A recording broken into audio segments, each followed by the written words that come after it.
Overlord Volume 9 Intermission. Translated by Nigel. Edited, proofread by Deus Ex Machina. A young girl sat on the only chair or throne in a small yet luxurious room. Her voice was adorable and innocent, perfectly matching her age. "Okay, I'll let you handle it." "Yes. Leave it to me, Your Majesty." The man who was kneeling to the girl resembled a knight. He rose, then strode stylishly from the room. The door closed, and after several seconds, the girl turned to the minister standing beside her. "Is it okay now?" "Yes. He was the last one, so it should be fine." After hearing the man's cool voice, the innocent expression the girl was making collapsed. It was like she was throwing a tantrum. Perhaps it was fatigue, but her eyes were half-lidded with cloudiness, her lips were formed into a he shape, and her shoulders were rounded. So tired. Her attitude did not resemble a child so much as a beleaguered woman in her 40s. However, the pitch of her voice still sounded very young. It was as though she had retained the same external appearance, but she had completely changed inside. "Thank you for your hard work. I'm seriously tired here. I've had enough of meeting people while looking like this." Quote. She lifted the hem of her skirt. "Who the hell thought up these clothes which bear the entire leg, anyway?" "Once more, I must repeat that you cannot, Your Majesty." This girl was the queen of the Draconic Kingdom, the Black-Scale Dragon Lord, Drauderon Oraclus. She had the title of Dragon Lord, but her combat power was only that of a regular person. While the theocracy classified her as a true Dragon Lord, that was simply due to her inborn talents, and so some people used the very rare title of True False Dragon Lord to describe her. That was because the quality which determined her truth or falsehood was whether or not she could use wild magic. It is precisely because Your Majesty evokes the urge to protect yourself in others that they work so hard for you. Is everyone in this world a lolicon? I think being bigger would be better in various ways. Drauderon raised her hands to her flat chest, and wiggled them around, like she was carrying something in them. "Indeed, that form is. It is not a form. That's my original shape. Forgive me, Your Majesty." "Oi, you don't sound sorry at all." "Certainly not." Drauderon stared at the minister's cold smile. She could not see the emotions lurking beneath it and turned away unhappily. "Now that Your Majesty understands, let us return to our original topic. That form might be able to win the hearts of men, but women will not favor it. In contrast, your present form is well received by men and women, young and old. You ought to understand that. Now, if you insist on taking that form, then you must solve the problems which face this country. Have you other suggestions? Don't call it a form. That said, if the present situation continues, you may take any form you wish, because nobody will be there to witness it." A heavy silence descended upon the room as she contemplated the state which the Draconic Kingdom was in. "The Beastmen invasion this time is different, isn't it?"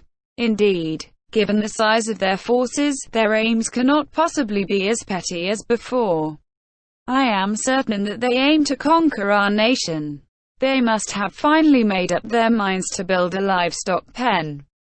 There was a Beastman nation near the Draconic Kingdom. Beastmen were bipedal demi-humans who resembled carnivorous animals like lions or tigers. The fact that they ate meat and thought nothing of eating humans was immediately evident by looking at their heads. Man-eating species were not rare.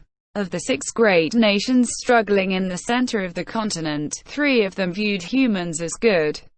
For instance, the troll kingdoms that were close to the center of the continent considered 6-month-old infants, served in the belly of their mothers, to be a delicacy which they served to guests.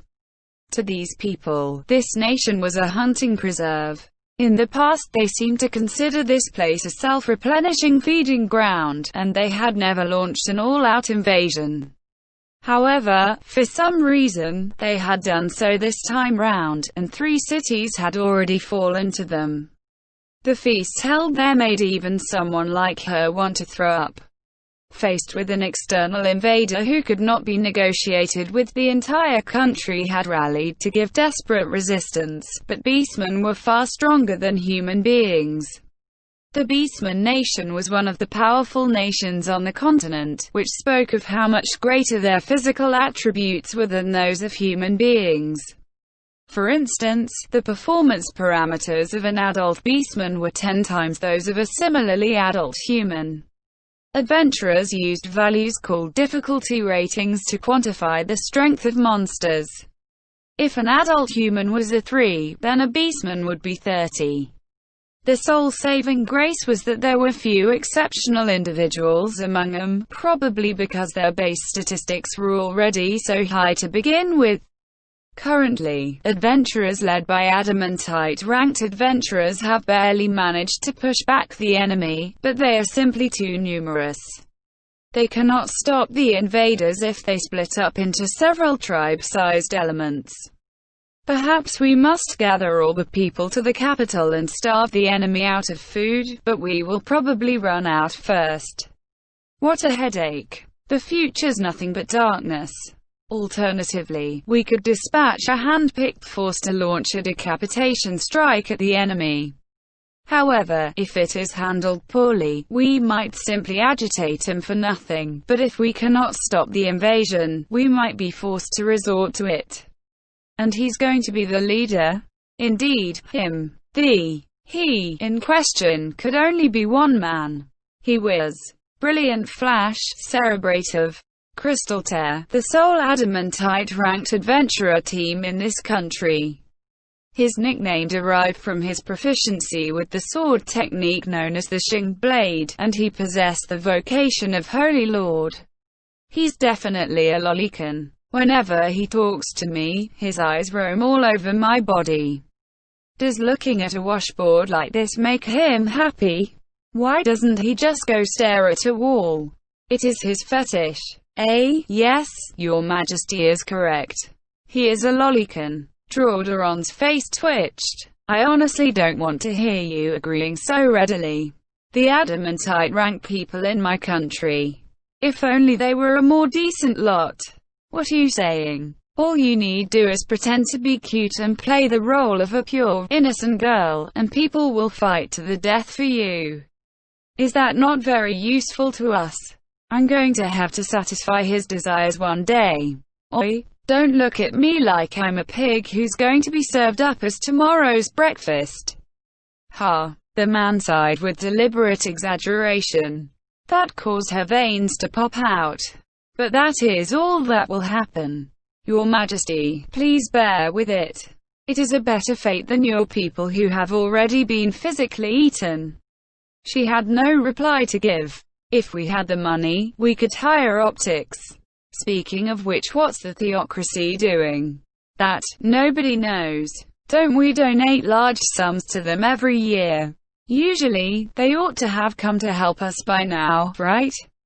It's not like I want him to send out the Black Scripture, but they haven't even sent out the Sunlight Scripture.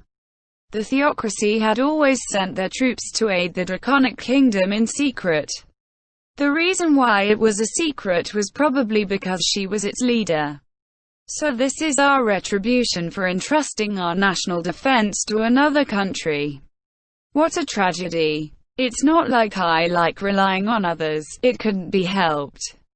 Don't say you don't know that our military budget's always been very tight. If we spent more, the country would have gone bankrupt.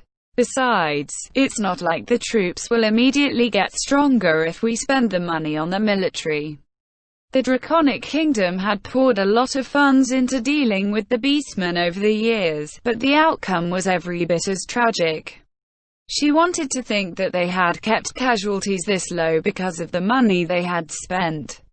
If the theocracies abandoned us, yes, why not ask the Empire for help? If our country is wiped out, the Empire will be next, right? There is still the Katsa Plains between them, so it will not be the Empire's turn right away. They might also detour around the lake to attack the Theocracy. True, I doubt they're brave enough to charge into a place where the undead appear en masse. Incidentally, both of them had skipped over the Wyvern-controlling tribes along the way. It's not that they're not brave, but that the undead are inedible, so there's no point conquering that place. Only fellow undead would be happy to take a place like that. Besides, the Empire ought to be busy too, right? Their yearly war is about to take place. Seems a little late this year. Yes, by about half a year. Some ridiculous magic caster made a declaration. Do you wish to read it? Who cares about other countries? Enough of that. Saving our country's the important thing. Well, you did bring it up, Your Majesty. How about Your Majesty's magic? The minister waved his finger. To him, that was probably all he thought of magic. WashOurWorldAudio.com. Drawdoron smiled bitterly. Wild magic? That kind of power isn't the sort of thing a human can control. Not even with an eighth of draconic ancestry. If things go badly, it might hasten our country's demise, so it's a last resort. A last resort? I hope that day never comes. Then, I shall attempt to request aid from the Theocracy. Oh, please do. The minister turned a cold stare at Drawdoron as she gave her childish reply. That's the spirit, Your Majesty. Since you have the strength for it, then I trust you can write 30 letters of encouragement to our troops on the front line, letters of trust from a young child. Naturally, I hope you will write like a child as well. Gah. I can't do that sober. Bring me wine. Understood. While you may intoxicate yourself as much as you please, I hope you will complete this task by today. The minister bowed and left the room. Drawdoron watched his back as he departed, and then looked at her own hands. The magic of the soul, huh? Wild magic was different from normal magic.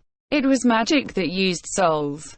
Therefore, if she sacrificed many of her people and then destroyed the souls which were produced, she could cast a powerful spell. Her great-grandfather the Dragon Lord had told her about the Great Explosion, which was the Platinum Dragon Lord's ultimate attack. In all likelihood, she could imitate it easily.